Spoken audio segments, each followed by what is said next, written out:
pengaruhnya, Bu?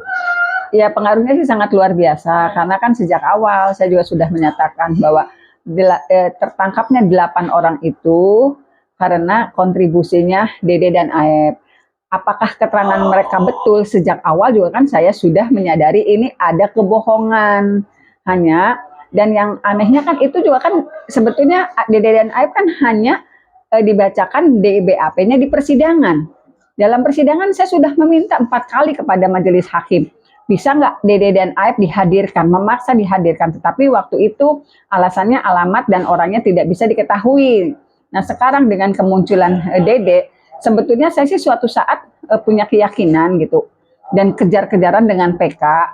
Ya alhamdulillah melalui Pak Dedi, Dede bisa menyatakan apa yang sebetulnya terjadi dengan dugaan sebagai dia disuruh oleh pelapor kan sebetulnya di isi kepala saya ketika bersidang itu sudah ada isi kepala saya seperti itu gitu. Hanya saja kan kita susah membuktikan, susah meyakinkan majelis waktu itu kalau kenapa saya selalu jelaskan Dede dan Aep itu memberikan informasi sangat detail.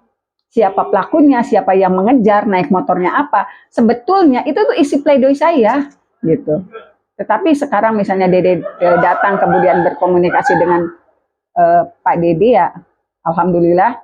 Walaupun saya yakin betul Pak Dedi seperti merekonstruksi peristiwa tersebut dan akhirnya Dede datang ke sana juga. Artinya itu akan dijadikan novum atau gimana? Ya, akan dijadikan novum. Kita akan meminta kepada tentu saja karena kelihatannya kehadiran Dede itu memang diamankan lah, karena kalau berada di Cirebon juga mungkin punya kekhawatiran yang luar biasa. Saya akan mencari tahu dan berkomunikasi bagaimana caranya agar Dede bisa dihadirkan di persidangan. Ya. Pengaruhnya, Bu? Ya pengaruhnya sih sangat luar biasa karena kan sejak awal saya juga sudah menyatakan bahwa tertangkapnya 8 orang itu karena kontribusinya Dede dan Aep. Apakah keterangan mereka betul sejak awal juga kan saya sudah menyadari ini ada kebohongan. Hanya dan yang anehnya kan itu juga kan sebetulnya Dede dan Aep kan hanya dibacakan DBAP-nya di persidangan. Dalam persidangan saya sudah meminta 4 kali kepada majelis hakim. Bisa nggak Dede dan Aep dihadirkan, memaksa dihadirkan. Tetapi waktu itu alasannya alamat dan orangnya tidak bisa diketahui. Nah sekarang dengan kemunculan Dede, sebetulnya saya sih suatu saat punya keyakinan gitu. Dan kejar-kejaran dengan PK.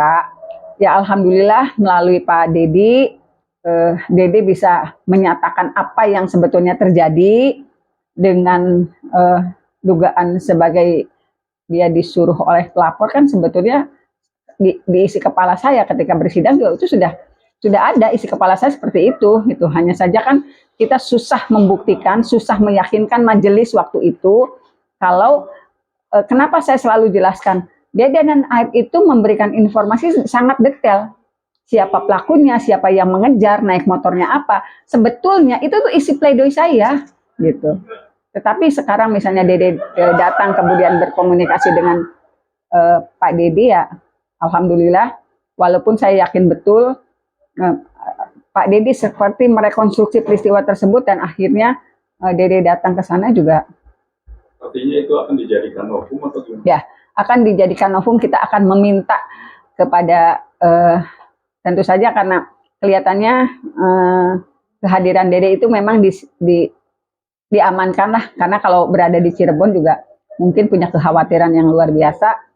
Saya akan mencari tahu dan berkomunikasi bagaimana caranya agar Dede bisa dihadirkan di persidangan. Ya. Pengaruhnya, Bu? Ya pengaruhnya sih sangat luar biasa karena kan sejak awal saya juga sudah menyatakan bahwa tertangkapnya 8 orang itu karena kontribusinya Dede dan Aep. Apakah keterangan mereka betul sejak awal juga kan saya sudah menyadari ini ada kebohongan. Hanya dan yang anehnya kan itu juga kan sebetulnya Dede dan Aep kan hanya dibacakan DBAP-nya di persidangan. Dalam persidangan saya sudah meminta 4 kali kepada majelis hakim. Bisa nggak Dede dan Aep dihadirkan, memaksa dihadirkan. Tetapi waktu itu alasannya alamat dan orangnya tidak bisa diketahui.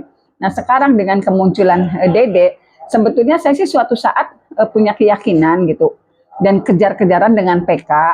Ya alhamdulillah melalui Pak Dedi, Dede bisa menyatakan apa yang sebetulnya terjadi dengan dugaan sebagai dia disuruh oleh pelapor, kan sebetulnya di isi kepala saya ketika bersidang juga itu sudah ada isi kepala saya seperti itu gitu. Hanya saja kan kita susah membuktikan, susah meyakinkan majelis waktu itu kalau kenapa saya selalu jelaskan Dede dan Aib itu memberikan informasi sangat detail. Siapa pelakunya, siapa yang mengejar, naik motornya apa. Sebetulnya itu tuh isi pledoi saya gitu. Tetapi sekarang misalnya Dede datang kemudian berkomunikasi dengan Pak Dedi, ya alhamdulillah, walaupun saya yakin betul Pak Dedi seperti merekonstruksi peristiwa tersebut dan akhirnya Dede datang ke sana juga. Artinya itu akan dijadikan novum atau gimana? Ya, akan dijadikan novum. Kita akan meminta kepada tentu saja karena kelihatannya kehadiran Dede itu memang diamankan lah, karena kalau berada di Cirebon juga mungkin punya kekhawatiran yang luar biasa. Saya akan mencari tahu dan berkomunikasi bagaimana caranya agar Dede bisa dihadirkan di persidangan. Ya.